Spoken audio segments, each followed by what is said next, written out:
मित्रों, अभी तक तो हम बर्गर, पिज्जा, सैंडविच खा रहे थे। अभी दाल, दही, पापड़, पकौड़ा, परोठा, इसका अपना एक आनंद होता है। तो आओ उधर चलते हैं। आज का ये कार्यक्रम बहुत ही एक विशिष्ट प्रकार का कार्यक्रम है कि हम यहाँ सभी संबंधित शहरों के विकास के लिए, शहरों के जीवन को खुशहाल बनाने के लिए बड़ी संख्या में एकत्र हुए हैं। एक अर्बन कॉन्क्लेव, राष्ट्रीय स्तर का अर्बन कॉन्क्लेव। इस कॉन्क्लेव में हमारे साथ बहुत ही एक नीति निर्देशक, पॉलिसी स्पेशलिस्ट श्री देवाशीष धर जी हमारे बीच में हैं। उन्होंने अपने वक्तव्य में प्राय सभी आयाम जो भी शहरी विकास के नाते, शहरों के लोगों की खुशहाली के नाते होने चाहिए, उन्होंने उसको अपने भाषण में संपर्क किया है।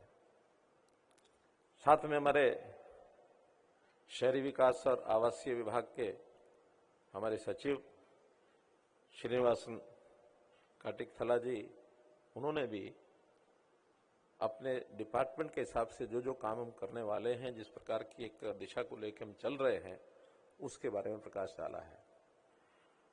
और हमारे बीच में अच्छी खुशी की बात है कि विभिन्न प्रदेशों के जो हमारे शहरी विकास के मंत्री हैं, बड़े बड़े प्रदेश हैं, वो सब आए हैं।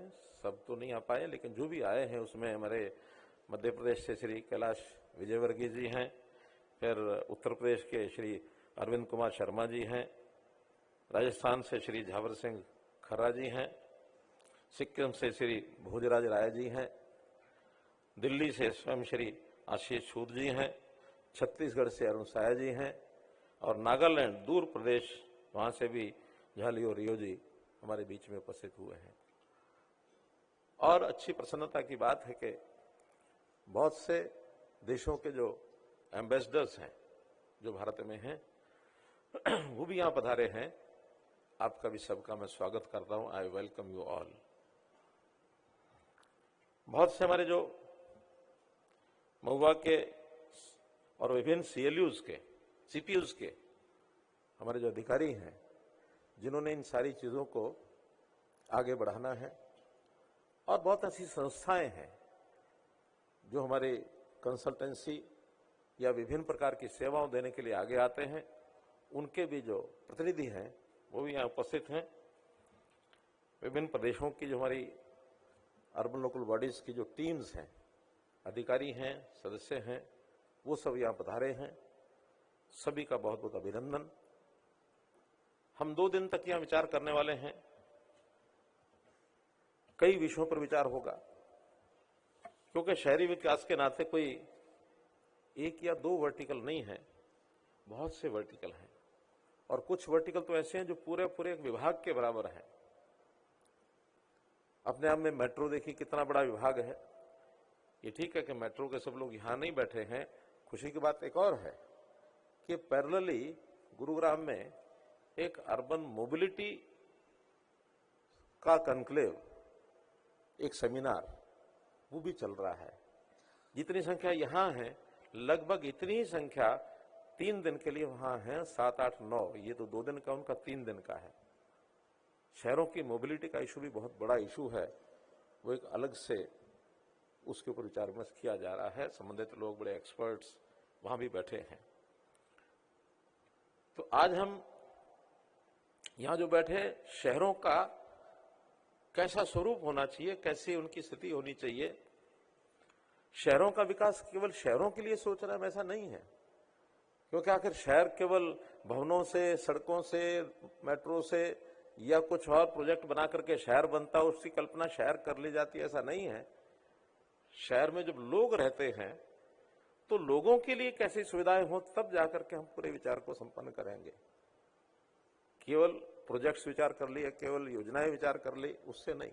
शहर के नागरिक को मध्य बिंदु मान करके उसको कैसी सुविधाएं मिलनी चाहिए, उसका जीवन एक शहरी नागरिक के नाते कैसे अपने आप को स्वाभिमानी महसूस करे कि मैं एक अच्छे शहर में रहता हूं, मेरी सब प्रकार की जो आवश्यकताएं हैं वो पूर्ति यहां हो रही हैं, मुझे हर प्रकार का आनंद यहां मिल रहा है। तुमको हर सोच को इस प्रकार से सोचना चाहिए। ये बात भी ठीक है कि शहरीकरण का विषय आज का नहीं, पुराना है। अगर बहुत पुराने न भी जाएं, जैसे सचिव साहब ने एक उल्लेख किया है सरदार पटेल जी के जीवन को अगर हम देख लें तो वो 1917 में वहां कमिश्नर बने थे अहमदाबाद शहर के, और उस समय कमिश्नर बनकर के उन्होंने नए नए आयाम, अहमदाबाद को कैसे एक बढ़िया सिटी बनाया जाए, इसकी उन्होंने शुरुआत की थी। बाद में वो वहां के चुने हुए प्रतिनिधि भी बने। उन्होंने वहां प्लेग और अकाल जैसी समस्याओं का भी सामना किया, उसमें भी कैसे हम लोगों को आगे आना होता है। तो एक उस समय से चीजें हमारे ध्यान में हैं। सीपीडब्ल्यूडी का इतिहास बताया गया, 250 साल का, अंग्रेजों के समय का ही होगा, लेकिन तो भी एक ऑर्गेनाइजेशन का बेस तो वहां से बना हुआ है, ताकि उसके जो अनुभव, उनके जो उस समय की तकनीक, उस समय की ट्रेनिंग आगे बढ़ते बढ़ते अच्छी हुई है, लेकिन तो भी कहीं ना कहीं बेस उसका है। तो शहरी विकास का ये जो सारा आयाम है, इसमें बहुत सी पहलू हैं जिस पर हमको विचार करना होगा। आधारभूत संरचनाएं, इंफ्रास्ट्रक्चर अपने आप में बड़ा विषय है। युग के अनुकूल कैसा विषय चाहिए, टेक्नोलॉजी आज जो उपलब्ध है उसका उपयोग कैसा करें, और इतना ही नहीं, विश्व के साथ अपने आप को तुलनात्मक रूप में भी विश्व के बड़े शहरों के साथ हमको देखना होगा। विश्व में बड़े बड़े शहर हैं, टोक्यो है, सिंगापुर है, लंदन है, दुबई है, कई शहरों का नाम, वाशिंगटन है, बहुत शहरों का नाम ले सकते हैं कि जहां जब हम जाते हैं तो उसके शहरीकरण को देख करके लगता है कि हम अभी बहुत पीछे हैं। हमें उस कंपैरिजन में भी अपने आप को आगे खड़ा करना होगा। ठीक है कि वहां तक पहुंचने के लिए बहुत से चैलेंजेस भी हैं, बहुत से हमारे सामने चुनौतियां भी हैं।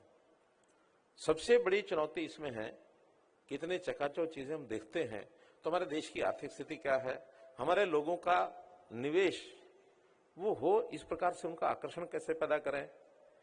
क्योंकि जितनी योजनाएं आज हम सोच रहे हैं, जितने बनाने के लिए आगे बढ़ रहे हैं, जो कल्पना हम कर रहे हैं, एक अनुमान के हिसाब से 2047 जब देश को आजाद हुए 100 वर्ष पूरे हो जाएंगे, अपने देश को विकसित भारत के नाम से देखना चाहते हैं, शहरों की स्थिति बहुत व्याप उसका बढ़ जाएगा। यानी 2047 तक हमारे देश का हर दूसरा व्यक्ति वो शहर में होगा। हमारी आधी आबादी शहरों में होगी, आधी ग्रामीण में होगी। अनुमान लगाया जा रहा है कि उस समय तक हम 80 करोड़ हो जाएंगे, आज लगभग 40 करोड़, जो 2035 तक हम 67 करोड़ होंगे। ये अनुमान लगाए जा रहे हैं सब। और हमारी शहरीकरण की गति बढ़ रही है, जबकि दुनिया में कुछ देश ऐसे हैं जो शायद घटते हुए ट्रेंड में भी आएंगे। एक अनुमान ऐसा है कि टोक्यो 2028 के बाद, जस्ट 3 साल के बाद, उसकी आबादी घटनी शुरू हो जाएगी। अब क्या उसका आधार है मैं नहीं कहता, लेकिन हमारे यहां हर शहर आगे बढ़ रहा है। आज 5020 शहर हैं अपने देश में, छोटे बड़े 5020 शहर, जिसमें मेगा सिटीज भी हैं लाइक मुंबई, दिल्ली, उसमें नगर पालिकाएं भी हैं, महानगर पालिकाएं भी हैं, नगर निगम भी हैं, और छोटे कस्बे भी हैं। कुछ ग्रामीण क्षेत्र के लोग भी विकास के नाते से अब शहरीकरण की तरफ नए भी दर्ज हो रहे हैं। तो जब इतना बड़ा व्याप हो जाएगा तो कितना निवेश हमको उस समय तक चाहिए। अनुमान है कि हमको उस समय तक 80 लाख करोड़ रुपया चाहिए। 80 लाख करोड़ रुपया हमारी इन्वेस्टमेंट अगर होगी तो जैसे हम शहरों की कल्पना आज कर रहे हैं, जो लोगों को सुविधाएं देने की बात हम कर रहे हैं, वो उस समय तक पहुंच पाएंगे। अब ये 80 लाख करोड़ रुपया केंद्र सरकार और प्रदेशों की सरकारें तो शायद, मुझे नहीं लगता कि इतना सब निवेश सरकारी होगा। इसमें हमको प्राइवेट पार्टनरशिप के नाते जनता की ओर से भी निवेश करने के लिए उनको प्रोत्साहित करना पड़ेगा। मुझे अपने शहरों को अच्छा करना, चलिए इसमें निवेश करते हैं। अब निवेश के कई उनके उद्देश्य भी होते हैं, कई उसमें उनको भी लगता है कि कोई कंसिडरेशन उनको मिलना चाहिए, उस प्रकार की योजनाएं भी बनानी पड़ेंगी। हमको अपनी बहुत सी कंपनियों को जो शहरी विकास में लगी उनकी लिस्टिंग करानी पड़ेगी। तो इस नाते से प्राइवेट पार्टनरशिप करके और प्राइवेट इस प्रकार की फंडिंग करने के लिए भी रास्ते खोलने हैं। और जिसकी शुरुआत मैं समझता हूं आज जो की गई है वो एक बहुत बड़ा पहलू है, जो ये अर्बन इन्वेस्ट विंडो जिसका अभी लॉन्च किया गया है, और नाम बड़ा अच्छा रखा है इसका, you I win, you win and I win. तो ये विन विन पोजीशन का जो एक बनाया गया है पोर्टल, आम जनता को कहा गया कि इसके अंदर आप इन्वेस्ट करिए। अब योजनाएं सब बनेंगी, सब विभाग बनाएंगे कि इस योजना में करना है। जैसे उदाहरण के लिए भी अर्बन चैलेंज फंड, एक ये घोषणा हुई है पिछले बजट में, आने वाले वर्षों में इस 1 लाख करोड़ रुपए के साथ प्रदेशों को 1 लाख करोड़ रुपया लगाना पड़ेगा और 2 लाख करोड़ रुपया जनता से हमको निवेश लेना पड़ेगा। किस रूप में आएगा वो अलग सारी बिंदु पॉलिसी योजना बनेगी, लेकिन 2 लाख करोड़ रुपया उसमें लाना है तो तभी 1 लाख करोड़ रुपया यहां से रिलीज होगा। तो ये उसके साथ एक टाइड अप सिस्टम है, तब 4 लाख करोड़ रुपया हम इसमें डाल पाएंगे। एक योजना है, तो ऐसी सी योजनाएं बहुत सी बनेंगी। तो ये जो पोर्टल बनाया है इसके लिए मैं हमारा जो हुडको पीएसयू है इनको बहुत बहुत बधाई देता हूं, धन्यवाद करता हूं कि उन्होंने इसमें पहल की है। मित्रों, इन सब योजनाओं को करने के लिए पहले से ही प्रधानमंत्री मोदी जी ने बहुत से ऐसे नए विषय हमारे सामने रखे हैं। उन योजनाओं के अंतर्गत आज भी उन चीजों पर बहुत तेज गति से काम चल रहा है। वैसे तो ये सारे विकास जितने होते हैं ये अर्बन लोकल बॉडीज के होते हैं, उसमें प्रदेश सरकारें भी सहयोग करती हैं, केंद्र सरकार भी सहयोग करती है। समय समय पर उनकी फंडिंग के लिए योजनाएं बनाई जाती हैं, चाहे वो सेंट्रल फाइनेंस कमीशन के माध्यम से, चाहे वो स्टेट फाइनेंशियल कमीशन के माध्यम से 1% उनको दिया जाता है। उनको अपने लोकल सोर्सेज भी इकट्ठे करने होते हैं। फिर भी अलग अलग स्कीम बना करके केंद्र समय समय पर पैसे जारी करता है ताकि उनको उन कामों के लिए सेंट्रल स्पॉन्सर्ड स्कीम्स के माध्यम से उनको आगे बढ़ना हो। तो उसमें कई योजनाएं, जैसे हम देखते हैं अमृत मिशन ये लागू किया, स्वच्छ भारत मिशन ये लागू किया, PMAY ये लागू किया, ऐसे ही स्मार्ट सिटी मिशन लागू किया था, राष्ट्रीय शहरी आजीविका मिशन ये लागू किया, PM स्वनिधि ये लागू किया। इनके सबके पिछले 10 वर्षों से अपने अपने परिणाम निकले हैं, और यदि समुचित रूप से इन परिणामों को हम देखेंगे एक एक विभाग को, तो उत्साह मिलता है और उसमें आगे काम करने के लिए हमको एक रास्ता भी मिलता है। उसमें समय समय पर कुछ सुझाव भी आते हैं, उन नीतियों में थोड़ा थोड़ा परिवर्तन भी होता रहता है। प्रतियोगी स्वभाव से चीजों को आगे बढ़ाने के लिए जनता को भी भागीदार किया जाता है। हर एक योजना का बहुत बड़ा लाभ हुआ है, आज हमारा जीवन सरल हुआ है। हमारी इंडेक्सिंग शहरों की ये अच्छी हुई है, बढ़ी है पिछले 10 वर्षों के अंदर। तो एक एक की डिटेल में जाएंगे तो बहुत लंबा हो जाएगा। अमृत मिशन के अंतर्गत जैसे 2,27,00,000 नल कनेक्शन अपने आप में एक बड़ा आंकड़ा है। कितना ही जल का नेटवर्क इसमें बिछाया गया है और जल को किस प्रकार से उपयोग करके रीयूज किया जाए, उसमें अमृत योजनाओं के माध्यम से उसको यानी प्रोसेसिंग करके उस जल का पुनरुपयोग करना, ये उसके अंदर एक बहुत बड़ा हमारा जो विषय आया है।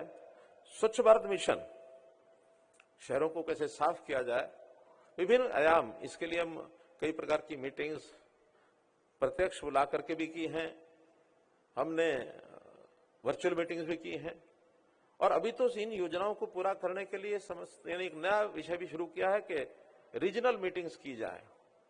अभी 10 दिन पहले हमने साउथ की एक रीजनल मीटिंग की है, 6 प्रदेश उसमें आए थे। अगली मीटिंग मध्य भारत की करने वाले हैं, उसके बाद नॉर्थ ईस्ट की करने वाले हैं। 6-8 प्रदेश आएंगे, एक एक विषय पर बारीकी से विचार करेंगे, उनकी कठिनाइयां क्या हैं, उनके अनुभव क्या हैं, उनके सुझाव क्या हैं, सब उसमें लिए जाएंगे। बहुत गंभीरता से हमको शहरीकरण को ठीक करना, मजबूत करना है। तो इस नाते से इसका विचार करते हैं। जब स्वच्छ भारत मिशन की बात थी तो आज एक नया पोर्टल जो बनाया गया है कि लीगेसी वेस्ट, उसको कैसे रेमिडिएट किया जाए। तो इस रेमिडिएशन के लिए एक कई वर्षों की एक समस्या है। 2002 या 3 के अंदर इस काम को शुरू किया था और बड़े ढेर उनको तो रेमिडिएट करना ही है, साथ साथ जो नया ताजा हमारा वेस्ट आ रहा है उसको भी प्रोसेस करना है, उसको करना, पुरानी लेगेसी वेस्ट को डाउन करना। उसमें कुछ सफलता मिली है, लेकिन जितनी चाहिए थी उतनी नहीं मिली है। आज भी बहुत बड़े वेस्ट के ढेर पड़े हुए हैं। 1400 डंप साइट्स हैं अभी देश में, छोटी बड़ी सब मिला करके। उसमें हमने पीछे सब नेताओं को यह कहा था कि लोगों को प्रेरणा देने के लिए हम एक एक डंप वेस्ट स्वयं अपना अडॉप्ट करें, उसको उसके ऊपर ध्यान करें कि हम कैसे उसको साफ करेंगे। जब ये विषय आया तो मन में विचार आया कि इस बात को कौन मानेगा, कोई मानेगा नहीं। बुढ़िया को कहा था कि, बुढ़िया ने एक संत को कहा था कि मेरे बेटे का गुड़ छुड़वा दो, तो उन्होंने कहा भाई 7 दिन बाद आना।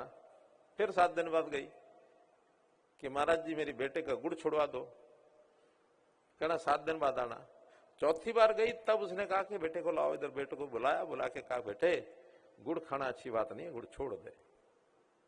तब उस माई ने कहा कि ये बात तो आप 4 हफ्ते पहले भी कह सकते थे। मैंने कहा नहीं माई, उस समय मैं गुड़ खाता था, इसलिए मैंने 4 सप्ताह में गुड़ छोड़ा है। तब मेरे में ये बल आया है कि मैं कहूंगा कि हाँ गुड़ छोड़, तो बच्चे ने मान लिया है। तो मैं नेताओं को कहूंगा कि एक एक डंप साइट अडॉप्ट करो। तो मेरी बात को मानेगा कौन? मन में विचार आया कि दिल्ली के एक डंप साइट, हमारे सूद साहब इसके गवाह हैं, भलस्वा की डंप साइट मैंने अडॉप्ट की। मैं जाकर के 17 सितंबर को सबसे पहले वहां खड़ा हुआ, वहां की सारे एडमिनिस्ट्रेशन को बुलाया, सब ठेकेदारों को बुलाया, क्या कठिनाइयां हैं ये पूछी। एडमिनिस्ट्रेटिव कहीं कहीं छोटी छोटी बातें रहती हैं, छोटी छोटी समस्याएं, उनको दूर किया। आज उसी डंप साइट पर जो पहले से गति थी उससे डबल हो गई है।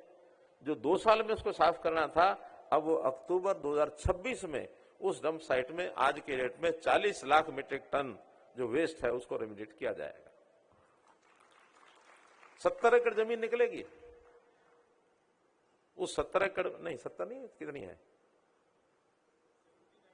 79 एकड़, तो इसका मतलब मैं कम बोल रहा हूं। 79 एकड़ लैंड उसके अंदर रिकवर होगी।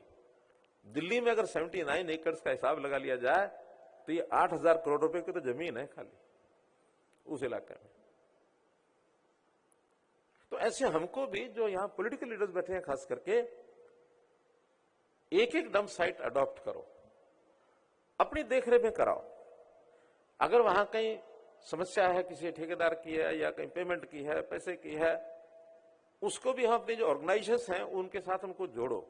मैंने इस डंप साइट को दिल्ली का जो डीडीए है उनके साथ जोड़ा और डीडीए ने स्वीकार किया कि हाँ इसमें लगभग 400 करोड़ रुपए का खर्च है, 200 करोड़ रुपए हम देंगे, ये डीडीए ने स्वीकार किया। डीडीए ने, तो हमारी संस्थाएं भी कर सकती हैं। हो सकता है म्यूनिसिपैलिटी के पास इतना पैसा ना हो सकता है राज्य सरकार स्वयं अपने पैसों में उस तरह न लगा रहे हो, तो बहुत सी प्रॉफिट की संस्थाएं, उनको किसी न किसी का जोड़ना चाहिए। नहीं तो CSR फंड्स हैं, कंपनियां हैं, बहुत ऐसे लोग हैं जो इस चीज में भागीदार होंगे। इंजन बनने की जरूरत है, आप इंजन बनिए। तो ये निश्चित रूप से हम अपने देश में ये डंप साइट्स हैं, इनको क्लियर 1 साल 2 साल इसके अंदर करेंगे। इसलिए इसका निश्चय अगर करके चलेंगे तो निश्चित रूप से आगे बढ़ेंगे।